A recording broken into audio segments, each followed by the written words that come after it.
அர்ஜுன பிரசாத யோகம்.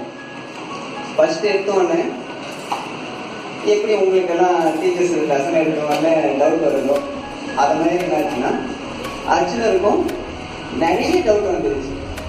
அங்கே அந்த யுத்த காலத்துக்கு போகாத வரைக்கும் அர்ஜுனருக்கு எந்த டவுட்டும் இல்லை. அங்கே போகிற வரைக்கும் நான் என்ன செய்வேன், அந்த போரை வெற்றி அடைச்சிட்டு நம்ம நாட்டை தக்க வைக்கணும், நம்ம தர்மத்துக்கு இந்த நாட்டை கொடுக்கணும் அப்படின்ற எண்ணத்திலேயே அவர் இருந்தார். ஆனால் அங்கே போனவொடனே ஒரு டிப்ஸ் டெஸ்டர் டீச்சர்ஸ் எல்லாமே நடத்துறது எல்லாமே புரிஞ்சுக்கிட்டு இருக்காங்க. அதே மாதிரி கிருஷ்ணரும் இவருக்கு எதையா கொஞ்சம் புரிய வைக்கணும் அப்படின்னு சொல்லிட்டு ஒரு ட்விஸ்ட் இருக்காரு. ஃபர்ஸ்ட் கொஞ்சம் சொல்லிடுறேன். ஃபர்ஸ்ட் போனவொடனே அர்ஜுனர் எல்லாமே எல்லா வித்தைகளும் தெரியும். துரோணாச்சாரியர் கற்றுக் கொடுக்காத வித்தைகளும் இல்லை. ஆனால் எல்லாருக்கும் சமமாக கற்றுக் கொடுத்தாரு. ஆனால் அர்ஜுனர் அதில் சிறந்தவங்க. எல்லா ஸ்டூடெண்ட்ஸும் இருக்கும்போதும் ஏதோ சில ஸ்டூடெண்ட்ஸ் மட்டும்தான் ஃபர்ஸ்ட் ரேங்க் எடுக்கிற மாதிரி அதுலேயும் அர்ஜுனர் என்ன ஆகுது, ரொம்ப டேலண்டாக எதை சொன்னாலும் புரிஞ்சிக்கக்கூடிய நிறைய டேலண்ட் இருக்குது. அதனால அவர் வில்வித்தையில் நிறைய பெரிய பெரிய வீடுனா அவர் இருந்தார். சரி, எனக்கு தான் எல்லாமே தெரியுங்க. அர்ஜுனர் தேர்தல் கூட்டிட்டு கிருஷ்ணர் போறாரு போர்க்களத்துக்கு போகும்போது அர்ஜுனர் என்ன செய்யறாரு, ஃபர்ஸ்ட் எடுத்தோடனே ஆரம்பிக்கிறாரு. கிருஷ்ணா, நான் என்னுடைய எதிரிகளை எல்லாரையும் நான் பார்க்கணும். நான் எங்கிருந்து பார்த்தா என்னுடைய எதிரிகள் எல்லாருமே எனக்கு தெரியும். அங்கேருந்து போயிட்டு என்னுடைய தேர் இருக்குது அப்படின்னு சொல்றாரு. கிருஷ்ணர் செஞ்சுக்கலாம், எடுத்துட்டு போய் டைரக்டா துரியோதன பக்கத்துல நின்றுந்தான்னு வச்சுக்கேன். அவனை பார்த்தவொடனே செம கோவம் எறவில்லை அற அப்படின்னு சொல்லிட்டு ஸ்டார்ட் பண்ணிட்டு இருக்காரு. ஆனா கிருஷ்ணர் என்ன செய்யல, அங்கே எடுத்துட்டு போற இவருடைய குரு இவருடைய தாத்தா அவங்க எங்க இருக்காங்களோ அவங்களுக்கு முன்னாடி போய் நிறுத்திட்டாரு. குரு தெரியும், யார் குரு? துரோணாச்சாரியர். யார் அவருடைய தாத்தா? பிதாமகன் சொல்லுவாங்க கிருஷ்ணர். இவங்க ரெண்டு பேர் குரு தான் இவருக்கு சொல்லிக் கொடுத்தாரு. அவருக்கு அதிகமா தெரியுமா, அர்ஜுனருக்கு அதிகமா தெரியுமா? குருக்கு அதிகமா தெரியுமா, அர்ஜுனருக்கு சிஷியனுக்கு அதிகமா தெரியுமா? பீஷ்மர் யாராலையும் தோற்கடிக்க முடியாது. அவருக்கு அதிகமா தெரியுமா, அர்ஜுனருக்கு அதிகமா தெரியுமா? பீஷ்மருக்கு அதிகமா தெரியும்.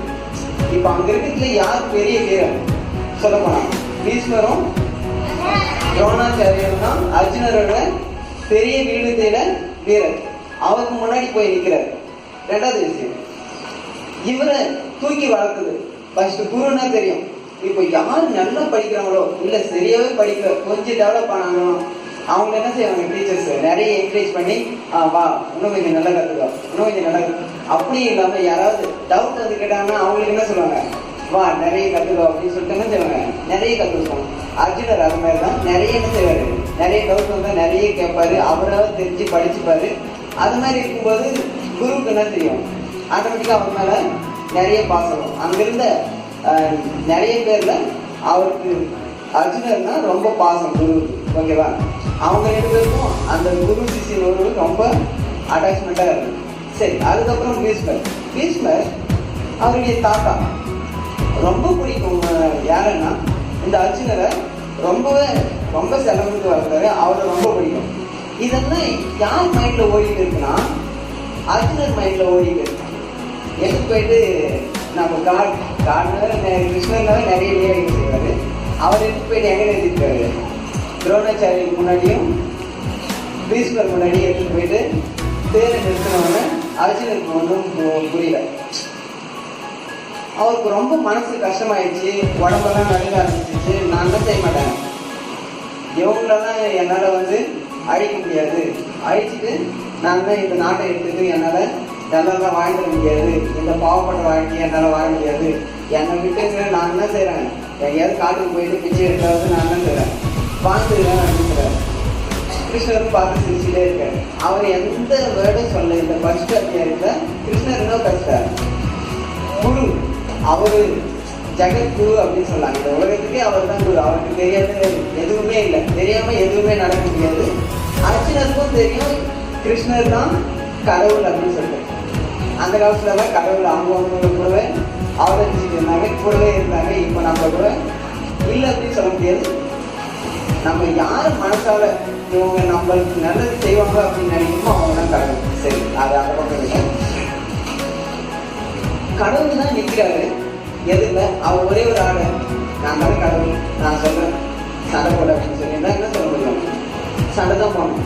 ஆனா அவர் கிருஷ்ணர் என்ன சொல்ல, அதெல்லாம் என்ன சொல்ல, நீ தானே பேசு, டவுட் தானே, டவுட் நீ கேட்டாதான் நான் ஆன்சர் சொல்ல முடியும் அப்படின்னு சொல்லிட்டு எல்லா டவுட்டும் காது கொடுத்து என்ன செய்வாரு, கேட்டுட்டே இருக்காரு. ஃபர்ஸ்ட் அத்தியாயம் ஃபுல்லா இவர் டவுட், இந்த மாதிரி நான் இவங்களெல்லாம் கொண்டுவேன், இவங்களெல்லாம் இறந்துதான் என்ன பண்றது, இந்த தர்மமெல்லாம் போயிடும், இவங்களை அழிச்சுட்டு நான் ராஜ்யத்துல இருக்கணுமா, இவரெல்லாம் என் தாத்தா, இவர் என்னுடைய குரு, இவரெல்லாம் அழிச்சுட்டு நான் என்ன செய்யறது, நான் வாழ்ந்துருந்தேன் செத்துருந்தேன், நான் போயிடுறேன் அப்படின்னு சொல்லிட்டு உடம்பெல்லாம் நடுந்தனுட்டு அவர் மேல இருந்த அந்த காணிபம் அப்படின்னு சொல்லுவாங்க, அவருடைய அந்த வில்லோடைய அந்த வில்லம் போய் பேரு காணிபம், அதெல்லாம் கை விட்டு நடுங்கி வேர்த்து விழுத்து கையெல்லாம் உதற ஆரம்பிச்சு. ஐயோ மாத்தாச்சுன்னு பார்த்தா டெங்கு ஃபீவரா என்ன ஃபீவர்னு தெரியல, அந்த அளவுக்கு ஆயிடுச்சு, உடம்பெல்லாம் நடுங்க ஆரம்பிச்சிச்சு.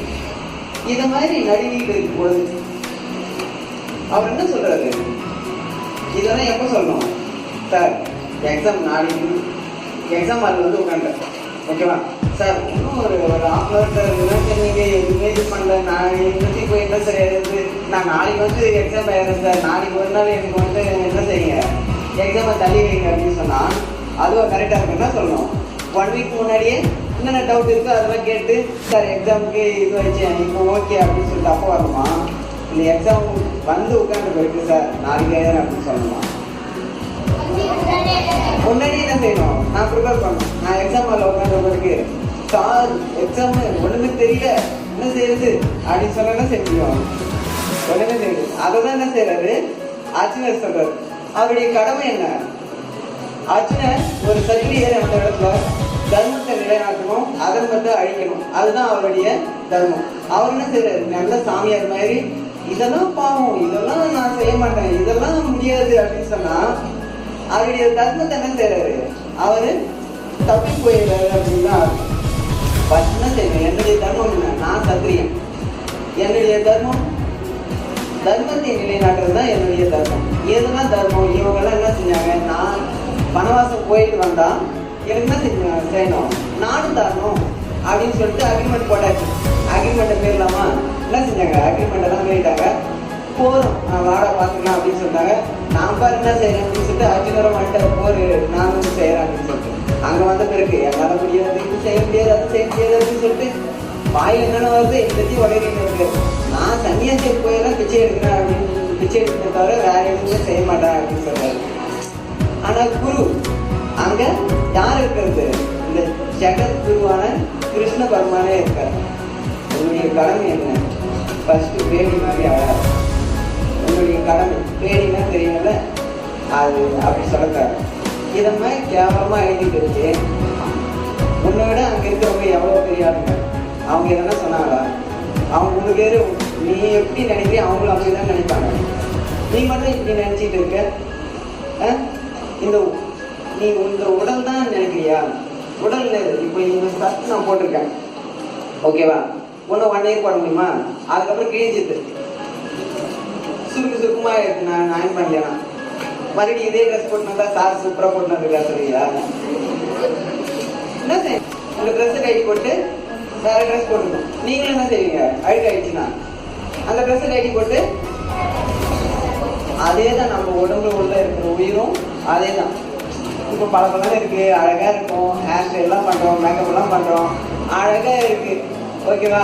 அதுக்கப்புறம் ஒரு 50 வயசு 60 வயசு ஆனோடனே கொஞ்சம் கொஞ்சமா சுருக்கம் எழுதும். உள்ள இருக்கிற உயிர் என்ன பண்ணுது, என்னடா சுருக்கப்பட சட்டை மாதிரி இருக்கு, இந்த சட்டைலாம் எனக்கு தேவையில்லை அப்படின்னு சொல்லுது. கொஞ்ச நாள் கழிச்சு என்ன ஆகுது, ரொம்ப கழிச்சு ரொம்ப சுருமா இருக்கு, நம்ம நினைக்கிறதெல்லாம் நடக்க முடியல, நடக்கணும்னா கால் நோன்றான், எதனா சாப்பிடணும்னா சுகர்ன்றான், எதனா யோசிக்கணும்னா டென்ஷன் பிபின்றான். இந்த உடம்புல தான் நம்ம இருந்து என்ன செய்யுது, நம்ம என்ன செய்யலாம், வேற உடம்புக்கு போயிடலாம் அப்படின்னு சொல்லிட்டு அங்கிருந்து பாஸ் ஆயிட்டு வேற உடம்புக்கு போயிடுது. இதையெல்லாம் சொல்லி என்ன செய்யறாரு, அர்ஜுனர் கிட்ட கொஞ்சம் கொஞ்சமா புரிய வைக்கிறாரு, கொஞ்சம் கொஞ்சமா என்ன செய்யறாரு. அப்போ கூட நான் வந்து முடியாது, இதெல்லாம் நியாயமா தர்மமா இதையே சொல்லிட்டு இருக்காரு. லாஸ்ட் வரைக்கும் 18 அத்தியாயங்கள் பஸ்ட் இருக்கான். டேய் என்ன அம்பெடுத்து விடுறாங்கன்னா மறுபடியும் கொஸ்டின் கேட்டாரு. இவள் தான் சொன்னது போறாரா, ஒரு அத்தியாயம் சொல்றேன் 2வது அத்தியாயம் சொல்றேன், நான் என்ன சொல்லிட்டே இருக்குமா, ஒரு வாட்டி சொன்னா புரியாதா, அது மாதிரிலாம் என்ன செய்யல கிருஷ்ணர் சொல்லலை. அவருக்கு என்ன டவுட், ஃபர்ஸ்ட் டவுட் வந்தாலும் உனக்கு ஏதாவது புரியுதுன்னு அர்த்தம். டவுட் வந்தாதான் என்னது, ஏதாவது புரியுதுன்னு அர்த்தம். டவுட்டே இல்லாம எல்லாம் நம்ம ஸ்டூடெண்ட்ஸ் அதுதான். ஓகே சார், எல்லாம் புரியுது சார், இதுக்கு மேல என்ன சார், எல்லாம் புரியுது, எல்லாமே புரியுது. அதை மாதிரி தான் சொல்லிட்டு இருக்கேன். கிருஷ்ணர் என்ன செய்யல, நீ கேள்வி பார்த்தா நான் என்ன செய்யறேன், பொறுமையை தருவேன். நீ கேளு, எவ்வளவு கேட்கணும் கேளு, கேட்டுட்டே உணவு கேளு, போதுமா உணவு கேளு.